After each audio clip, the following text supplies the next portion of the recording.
Right. Shalom. First and foremost, like to give all praises and glory and honor to Yahweh Bashem, Yahweh Shai, Bahashem, Wakarkadash, and the Heavenly Father, true name is Yahweh, and His only begotten Son, Bahashem, in the name of Hamashiach, Yahweh Shai. Those are the true names in the ancient Paleo Hebrew, the Lashkadash Hutan. And I say Barakatham to the elders and apostles, Wa'aki and Ma'akwaf, and I say Shalom. And this is a sit-down lesson of the prophecy updates as of March the 8th, 2026 on this Sunday night. And as we see, from the Jerusalem Post, you have, the late former supreme leader of Iran. Now that his son is the new supreme leader. He took up his father's spot now as being the new supreme leader. It says Kamalian's son, Mojaba, named as the new supreme leader of Iran, state media announces. It says Mojtabia is a mid-ranking clerk, but with close ties to the Islamic Revolutionary Guard Corps.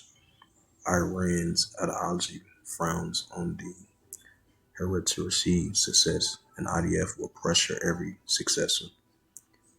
So if that's the case, that's only going to stir more tension between Iran and Israel Defense Force. Now he has potentially more ties to the Islamic Revolutionary Guards Corps. It says Iran names Kamali's son as the supreme leader. Iran drones cars damaged across the Gulf. It says Iran unleashes a unprecedented campaign against the Israelis abroad. Senior official warns. Rap wars and rumors of wars. National Security Council confirms travel warrants raised from Armenia, Azerbaijan, and Georgia. Describe a fundamental change in Iran's approach.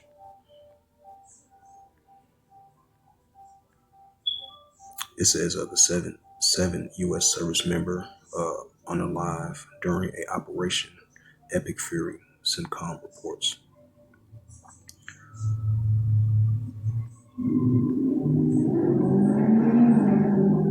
It says U.S. police says device thrown during the protest outside of Mandani's house was an explosive.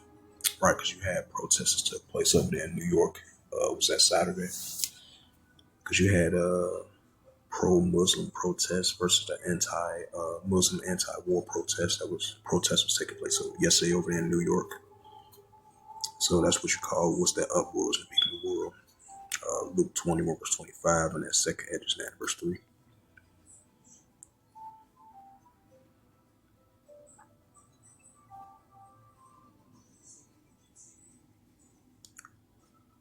It says Iranians dispersed damage at United Arab Emirates petrol facility. Drones damages Bahrain's residents, injured civilians.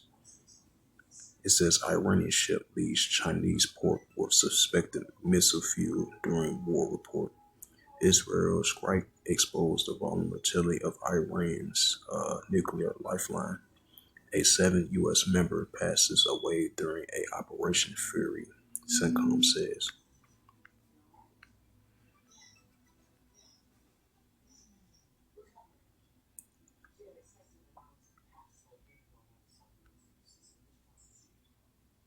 It says Iran's drone war on Gulf will test whether Arab nations strike back.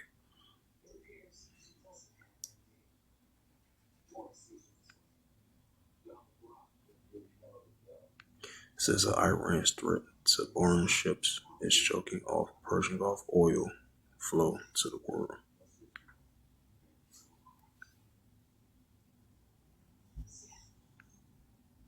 It says 200 Hezbollah fighters were unalive since the group joined the Iranian war, reuniting a northern front.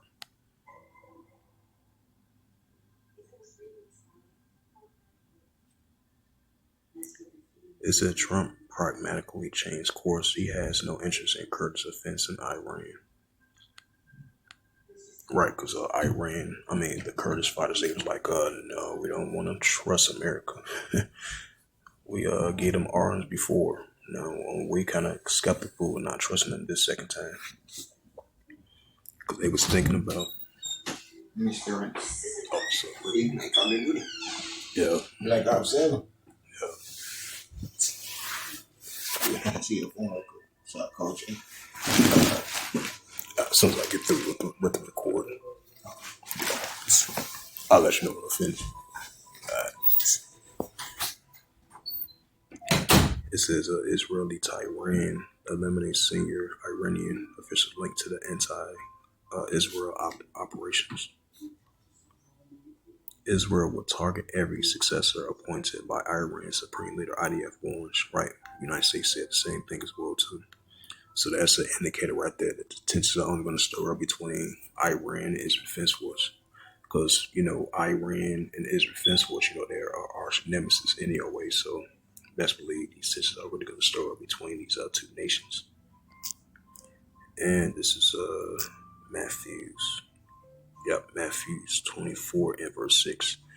It says, ye shall hear of wars and rumors of wars. Right, that's what we're hearing, wars and rumors of wars between Iran and the United States, and Iran versus Israel Defense Force, and the pro-Iranian groups going against the Israel Defense Force over there in Western Asia, throughout that whole region. And ye shall hear of wars and rumors of wars. See, that should be not trouble for all these things must first come to pass, but it's not yet. Right, so it's going to come to pass and not just yet. Verse 7, for nation shall rise against nation and kingdom against kingdom. There shall be famines and pestilence and earthquakes in diverse places. So you're going to have an uptick of earthquakes in diverse places. Because I believe it was like multiple rounds of earthquakes over there in Japan. And then you had a 5.9 earthquake over there in Tonga. So we definitely starting to see the uptick of earthquakes in diverse places. The famines and pestilence are increasing by the day, and nation against nation, kingdom against kingdom, and the uptick of wars and rumors of wars that Yahushua spoke about. It's the book of Luke 21, verse 25. And there shall be signs in the sun and the moon and the stars upon the earth, which progressive nations will perplex the rich-born. Right, so we're going to be seeing the signs in the sun and the moon and the stars, and the nations in perplexity. That's what we're seeing. It's the book of Revelations, 11, verse 14. Then I'm closed out. This was just a quick prophecy updates. As we got the new supreme leader over there in Iran. Now is a report coming out from Jerusalem Post was from the Israel Defense Force side in their administration, in their cabinet. They were saying that potentially they're going to challenge every successor of Iran's regime. So that shows that's an indicator right there. Tensions might continue to spark up between Iran and the Israel Defense Force throughout the Persian Gulf and throughout the Middle East, which is Western Asia. Revelation 11, verse 14, the second will pass, behold, the third will come quickly. Right, so the second will pass, behold, the third will come quickly. So as I mentioned again, this was just a quick prophecy updates as of March the 8th, 2026 on this Sunday afternoon. So with that, I'd like to give all praises and glory and honor to Yahweh Ba'ashem, Yahweh Shai, Ba'ashem, Rakakadash. And the Heavenly Father, true name is Yahweh, and His only begotten Son, Bahashem, in the name of Hamashiach Habashai. Those are the true names in the ancient Paleo Hebrew, the Lashmalash, the Holy Tongue, and I say Barakathon to the elders and apostles, Wa'akim, Akwaf. Till next time, I would say Shalom.